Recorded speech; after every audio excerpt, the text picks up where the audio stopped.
शुभ सकाळ पिलामाने केमिति अछ तुमको देखिले तो जना पड़ुची तुमे बहुत मजारे अछ ताहले एई मजारे मजारे मोर एई वीडियो क्लास को मु तुम मान को स्वागत करूची। या पूर्व क्लास रे पिलामाने तुमे माने विशाल पर्वतमाला विषय रे आलोचना करिथिलो।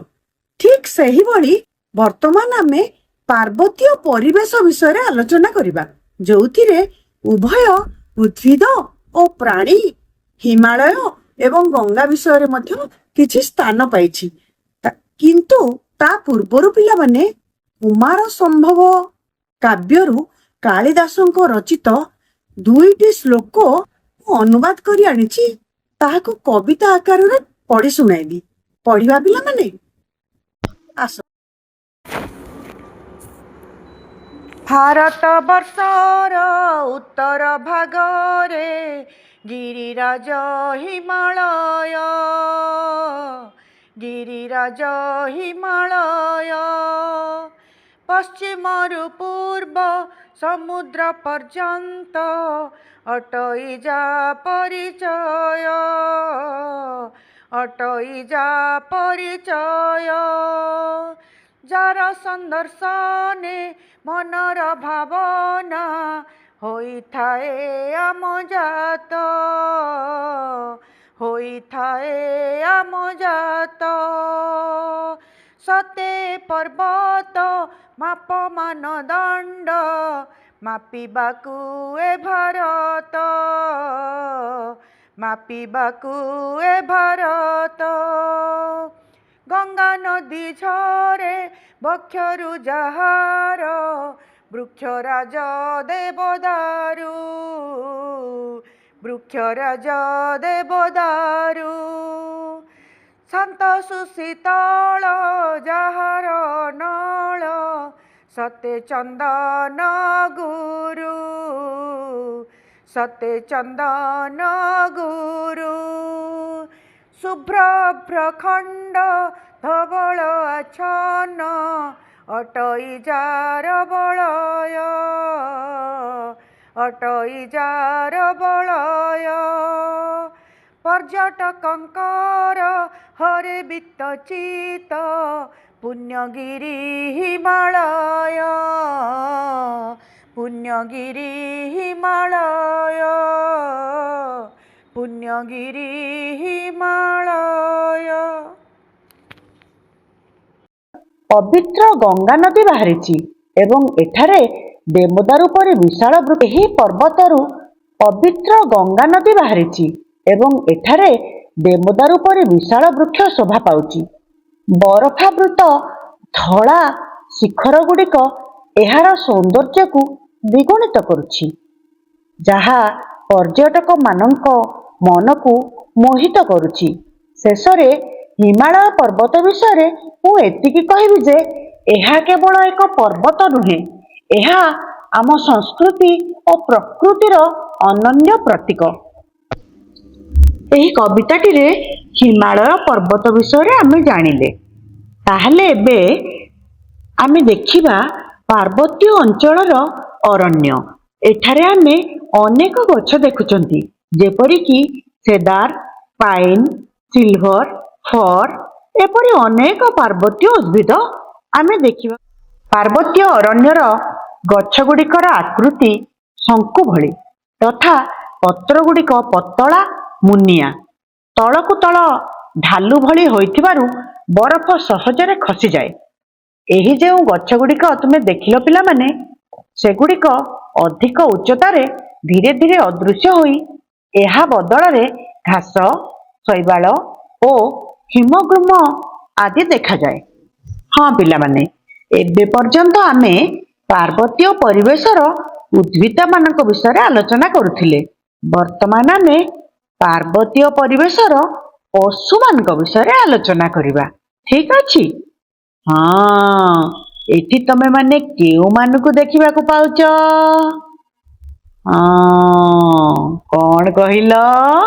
हिमालय भालू चिता बाघ धूसर शियाल आइबेक्स चमरी गाई कानाडियान लिनक्स पहाड़िया ठेकुआ ଓ ତାହେର ଏଭଳି ଅନେକ ପଶୁ ପାର୍ବତୀୟ ପରିବେଶରେ ଥାଆନ୍ତି। ହଁ ପିଲାମାନେ, ଆମେ ପାର୍ବତୀୟ ପରିବେଶରେ ଉଦ୍ଭିଦମାନଙ୍କ କଥା ଜାଣିଲେ ଏବଂ ପଶୁମାନଙ୍କ କଥା ମଧ୍ୟ ଜାଣିଲେ। ବର୍ତ୍ତମାନ ଆମେ ପାର୍ବତୀୟ ପରିବେଶରେ ପକ୍ଷୀମାନଙ୍କୁ ଜାଣିବା, ଯେମିତିକି golden eagle, ପେରେଗ୍ରିନ୍ falcon, snowcock, ଛଞ୍ଚାଣ, Kochila ଖାଇ, ଗିଦ୍ଧ, ପାହାଡ଼ି ବଣି, ପାହାଡ଼ି ଚଟିଆ, ହଦଭଦଳିଆ, ଫିଲିପାଇନ୍ ଇଗଲ, ପେଚା, ବିଭିନ୍ନ ପକ୍ଷୀ। ଏହି ପକ୍ଷୀଗୁଡ଼ିକ ପିଲାମାନେ ପାହାଡ଼ିଆ ଅଞ୍ଚଳରେ ଦେଖାଯାଆନ୍ତି। ତାଲିକାରେ ଆମେ କେତୋଟି ପକ୍ଷୀର ଚିତ୍ର ଦେଖିବା। ଆସ, ଏଇ ପକ୍ଷୀଟି ହେଉଛି ଗୋଲ୍ଡେନ୍ ଇଗଲର ଚିତ୍ର। ଦେଖିପାରିଲ ପିଲାମାନେ? ପରେ ପରେ ଦେଖିବା ଆମେ ପେରେଗ୍ରିନ୍ ଫାଲକନ। ଦେଖୁଛ ପିଲାମାନେ ପେରେଗ୍ରିନ୍ ଫାଲକନର ଚିତ୍ର? ହଁ, ତା ସହିତ ପିଲାମାନେ ଆଉ ଗୋଟିଏ ପକ୍ଷୀର ଚିତ୍ର ଦେଖ। ଏହା ହେଉଛି ସ୍ନୋକକ୍। ତା ସହିତ ଛଞ୍ଚାଣର ଚିତ୍ର ମଧ୍ୟ ଦେଖ। ଏଭଳିଆ ଅନେକ ପକ୍ଷୀମାନଙ୍କୁ ଆମେ ଦେଖିବାକୁ ପାଉଛେ। ପିଲାମାନେ, ଆମେ ତ ଏତେବେଳ ପର୍ଯ୍ୟନ୍ତ ପ୍ରତ୍ୟେକ ପ୍ରସଙ୍ଗର ଆଲୋଚନା କଲେ। ପାର୍ବତୀୟ ପରିବେଶରେ ଉଦ୍ଭିଦ, ପ୍ରାଣୀ, ହିମାଳୟ ପର୍ବତ, ଗଙ୍ଗା ନଦୀ ଓ ଏହାର ଉପନଦୀଗୁଡ଼ିକ ବିଷୟରେ। ତୁମେମାନେ ବର୍ତ୍ତମାନ ତୁମ ବହିର 46ରୁ 48 ପୃଷ୍ଠା ପର୍ଯ୍ୟନ୍ତ ମନେ ମନେ ପଢ଼। ତାପରେ ଆମେ ସେଗୁଡ଼ିକ ଆଧାରରେ ବିଭିନ୍ନ ପ୍ରକାର ଅଭ୍ୟାସ କାର୍ଯ୍ୟ ପ୍ରଶ୍ନ ଉତ୍ତର ମାଧ୍ୟମରେ କରିବା। ଠିକ୍ ଅଛି ପିଲାମାନେ? ତାହେଲେ ବର୍ତ୍ତମାନ ତମେ ବହି ଖୋଲି ମନେ ମନେ ପଢ଼।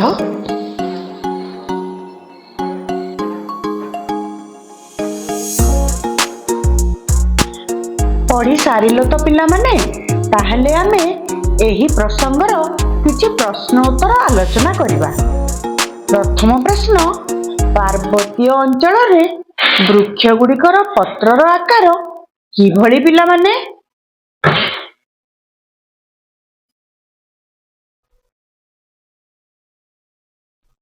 ହଁ, ଏହି ପତ୍ରଗୁଡ଼ିକର ଆକାର ମୁନିଆ। ବର୍ତ୍ତମାନ ଆମେ ଦ୍ୱିତୀୟ ପ୍ରଶ୍ନକୁ ଯିବା। ପାର୍ବତୀୟ ଅଞ୍ଚଳର ଦୁଇଟି ଉଦ୍ଭିଦର ନାମ କୁହ।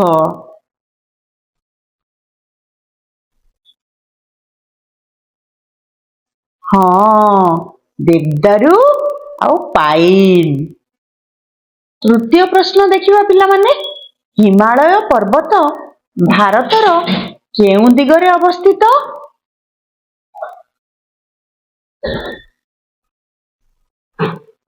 ଉତ୍ତର ଦିଗରେ। ବଢ଼ିଆ ଉତ୍ତର, ଠିକ୍ କହିଛ। ବର୍ତ୍ତମାନ 4 ନମ୍ବର ପ୍ରଶ୍ନକୁ ଦେଖିବା। ଶୀତଳ ଜଳବାୟୁ ସହ୍ୟ କରିବା ପାଇଁ ପାର୍ବତୀୟ ପଶୁମାନଙ୍କର କେଉଁ ଅଙ୍ଗ ସହାୟକ ହୋଇଥାଏ?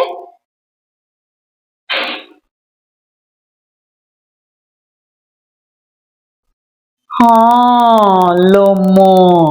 ବହୁତ ବଢ଼ିଆ।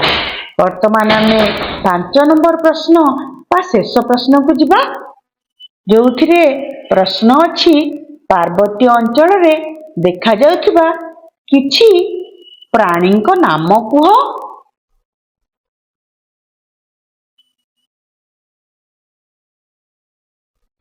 ହଁ, ଚିତାବାଘ ଆଉ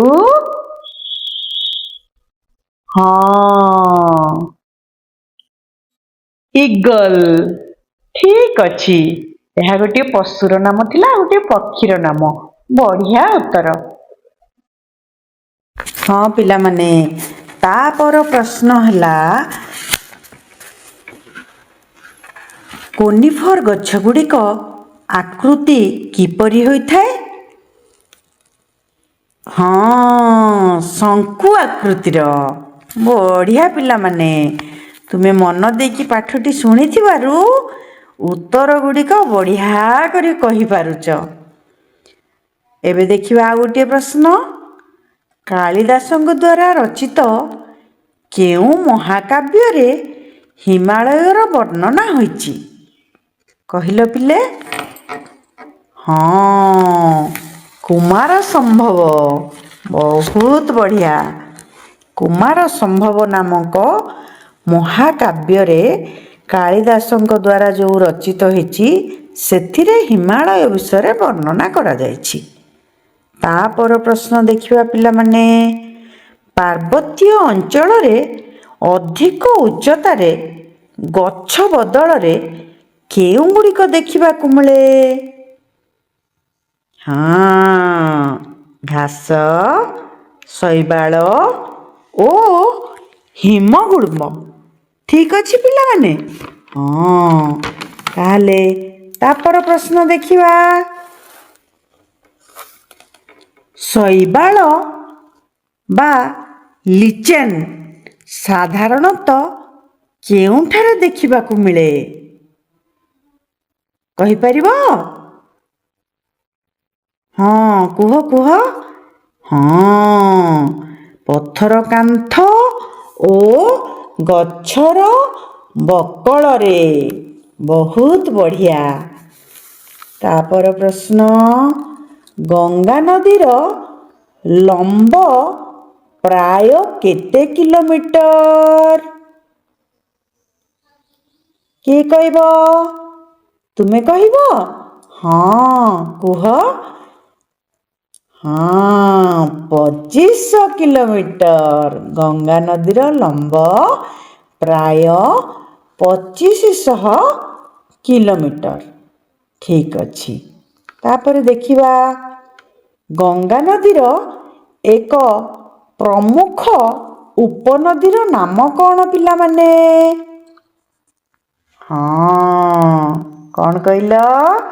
ଯମୁନା। ବହୁତ ବଢ଼ିଆ। ତମେ ତ ସବୁ ଉତ୍ତର କହିପାରୁଛ। ଠିକ ଅଛି। ଏବେ ଦେଖିବା ଆଉ କ'ଣ ପ୍ରଶ୍ନ ଅଛି। ସୋନ ନଦୀ କେଉଁ ପର୍ବତରୁ ଉତ୍ପନ୍ନ ହୋଇଛି? କିଏ କହିବ? କହିଲ କହିଲ। ହଁ, ବହୁତ ବଢ଼ିଆ। ଭଲ ପିଲା। ବିନ୍ଧ୍ୟ ପର୍ବତରୁ ନା? ହଁ, ସୋନ ନଦୀ ବିନ୍ଧ୍ୟ ପର୍ବତରୁ ଉତ୍ପନ୍ନ ହୋଇଛି। ତାପର ପ୍ରଶ୍ନ ଦେଖିବା ପିଲାମାନେ। ହିମାଳୟରୁ ଉତ୍ପନ୍ନ ହୋଇଥିବା ଭାରତୀୟ ନଦୀମାନଙ୍କ ମଧ୍ୟରେ କେଉଁଟି ବୃହତ୍ତମ? ଗଙ୍ଗା ନଦୀ। ବହୁତ ବଢ଼ିଆ। ହିମାଳୟରୁ ଉତ୍ପନ୍ନ ହୋଇଥିବା ଭାରତୀୟ ନଦୀମାନଙ୍କ ମଧ୍ୟରେ ଗଙ୍ଗା ନଦୀ ହେଉଛି ବୃହତ୍ତମ। ତାପରେ ଆଉ ଗୋଟିଏ ପ୍ରଶ୍ନ ଅଛି। ଶୀତ ପ୍ରଧାନ ପାହାଡ଼ିଆ ଅଞ୍ଚଳରେ ବଞ୍ଚିବା ପାଇଁ ଚମରି ଗାଈର ଶରୀରରେ କ'ଣ ଥାଏ? କ'ଣ ଥାଏ ପିଲାମାନେ? ହଁ, ପ୍ରବଳ ଲୋମ। ପ୍ରବଳ ଲୋମ ହେତୁ ଚମରି ଗାଈ ପାହାଡ଼ିଆ ଅଞ୍ଚଳରେ ସହଜରେ ବଞ୍ଚିପାରେ। ତାପର ପ୍ରଶ୍ନ। ପାର୍ବତ୍ୟ ଅଞ୍ଚଳର ପକ୍ଷୀମାନଙ୍କ ଭିତରୁ ଗୋଟିଏ ଶିକାରୀ ପକ୍ଷୀର ନାମ କୁହ ପିଲାମାନେ। କ'ଣ କହିଲ? Golden eagle. ବହୁତ ବଢ଼ିଆ। ତାହେଲେ ପିଲାମାନେ ଆମେ ସମସ୍ତ ଅଭ୍ୟାସ ପ୍ରଶ୍ନ ଗୁଡ଼ାକର ସୁନ୍ଦର ଭାବେ ଆଲୋଚନା କଲେ। ଏବେ ଆମେ ଏତିକି ଅଭ୍ୟାସ ପ୍ରଶ୍ନରେ ବନ୍ଦ କରିବା। ହିମାଳୟରୁ ଉତ୍ପନ୍ନ ହୋଇଥିବା ଭାରତୀୟ ନଦୀମାନଙ୍କ ଭିତରେ ଗଙ୍ଗା ବୃହତ୍ତମ ଅଟେ। ଏହାକୁ ଗଙ୍ଗା ବା ଗାଙ୍ଗେସ କୁହାଯାଏ। ଏହା ପାଖାପାଖି 2500 କିଲୋମିଟର ଲମ୍ବା। ଏହି ନଦୀରେ ଅନେକ ଉପନଦୀ ଆସି ମିଶିଛନ୍ତି। ସେମାନଙ୍କ ମଧ୍ୟରୁ ଯମୁନା ଏବଂ ଘାଗରା ଭଳି କିଛି ନଦୀ ମଧ୍ୟ ହିମାଳୟରୁ ଉତ୍ପନ୍ନ। ସୋନ ଭଳି ଅନ୍ୟ କେତେଗୁଡ଼ିଏ ନଦୀ ଗଙ୍ଗା ସମତଳର ଦକ୍ଷିଣରେ ଥିବା ବିନ୍ଧ୍ୟ ପର୍ବତରୁ ଉତ୍ପନ୍ନ। ତାହେଲେ ପିଲାମାନେ, ଏବେ ପର୍ଯ୍ୟନ୍ତ ଆମେ ସମସ୍ତ ଉଦ୍ଭିଦ ଓ ପ୍ରାଣୀ ଆଉ ଗଙ୍ଗା ନଦୀ ବିଷୟରେ ଆଲୋଚନା କଲେ। ବର୍ତ୍ତମାନ ତୁମେ ସେଇଗୁଡ଼ିକ ତୁମ ବହିର 46 ପୃଷ୍ଠାରୁ 48 ପୃଷ୍ଠା ମଧ୍ୟରେ ଅଛି। ନାହିଁ, ତାହେଲେ ପିଲାମାନେ ଆମେ ଏ ବିଷୟରେ ଜମା ଆଗେଇ ପାରିବାନି। ତେଣୁ ପିଲାମାନେ, ତୁମ ପାଇଁ ଏକ ଗୃହ କାର୍ଯ୍ୟ ଅଛି। ଆମେ ଯେଉଁ ପାର୍ବତୀୟ ପରିବେଶର ଉଦ୍ଭିଦ ଓ ପ୍ରାଣୀମାନଙ୍କ ବିଷୟରେ ଜାଣିଲେ ପିଲେ, ତୁମେମାନେ ଘରେ ଯାଇକି ତାହାର ଏକ ସୁନ୍ଦର ତାଲିକା ପ୍ରସ୍ତୁତ କରିବ। ତାପରେ ଆଣିକି ମୋତେ ଦେଖେଇବ ଆସନ୍ତାକାଲି। ଦେଖେଇବା ପରେ ମୁଁ ତମମାନଙ୍କୁ ସେଇ ତାଲିକା ବିଷୟରେ ପ୍ରାଞ୍ଜଳ ଭାବରେ ବୁଝେଇଦେବି। ଆଉ ନୂଆ ନୂଆ ଜିନିଷ ମଧ୍ୟ ଆମେ ତାଲିକାରେ ଯୋଗ କରିବା। ଠିକ ଅଛି ପିଲାମାନେ, ଗୃହ କାର୍ଯ୍ୟ କରିବ ତ? ହଁ, ମୋ ପିଲାମାନେ ବହୁତ ସୁନା ପିଲା, ନିଶ୍ଚୟ ଗୃହ କାର୍ଯ୍ୟ କରିକି ଆଣିବେ। ହଁ ପିଲାମାନେ, ଆଜିର ଏଇ ଡିଜିଟାଲ କ୍ଲାସରେ ଆମେ ବହୁତ କଥା ଜାଣିଲେ। ତେଣୁ ଏଇ ବିଷୟର ସାର କଥାଟି ହେଲା, ପାର୍ବତୀୟ ପରିବେଶରେ ଯେଉଁ ପର୍ବତ ଢାଲୁକୁ ପ୍ରାୟତଃ ଏକ ପ୍ରକାର ଜଙ୍ଗଲ ଆଚ୍ଛାଦିତ କରିଥାଏ, ତାହାକୁ ଆମେ ପାର୍ବତ୍ୟ ଅରଣ୍ୟ କହୁ। ଯେଉଁଠାରେ ବିଭିନ୍ନ ପ୍ରକାର ଉଦ୍ଭିଦ ଦେଖାଯାଏ, ତା ବିଷୟରେ ଆମେ ଆଜି ପଢ଼ିଲେ। ତା ସହିତ ଆମ ପରିବେଶରେ ବିଭିନ୍ନ ପ୍ରକାର ପଶୁ ଓ ପକ୍ଷୀମାନେ ମଧ୍ୟ ଦେଖାଦିଅନ୍ତି, ଯେଉଁମାନଙ୍କର ଏଥିରେ ପରିବେଶର ଅନୁକୂଳ ଓ ଶୀତଳ ପରିବେଶରେ ସେମାନେ ବଞ୍ଚି ପାରନ୍ତି। ତତ୍ସଙ୍ଗେ ସଙ୍ଗେ ଆମେ ହିମାଳୟରୁ ଉତ୍ପନ୍ନ ହେଉଥିବା ଭାରତୀୟ ନଦୀମାନଙ୍କ ବିଷୟରେ ପଢ଼ିଲେ। ସେଥିରେ ଗଙ୍ଗା ନଦୀ ହେଉଛି ବୃହତ୍ତମ ନଦୀ। ଏହାକୁ ଗଙ୍ଗା ବା ଗାଙ୍ଗେସ ବୋଲି ମଧ୍ୟ କୁହାଯାଇଛି। ଏହା ପାଖାପାଖି 2500 କିଲୋମିଟର ଲମ୍ବ। ଏଥିରେ ଗୁଡ଼ାଏ ଉପନଦୀ ମଧ୍ୟ ଅଛନ୍ତି, ଯମୁନା, ଘାଗରା, ଏହିଭଳି ଅନେକ। ସୋନ ଭଳି ଅନ୍ୟ କେତେଗୁଡ଼ିଏ ନଦୀ ମଧ୍ୟ ଦକ୍ଷିଣରେ ଥିବା ବିନ୍ଧ୍ୟ ପର୍ବତରୁ ଉତ୍ପନ୍ନ ହୋଇଛନ୍ତି। ତାହେଲେ ପିଲାମାନେ, ତୁମେ ଏଇ ସାର କଥାଟିକୁ ନିଶ୍ଚୟ ମନେ ରଖିବ। ବୁଝିପାରିଲ ପିଲେ?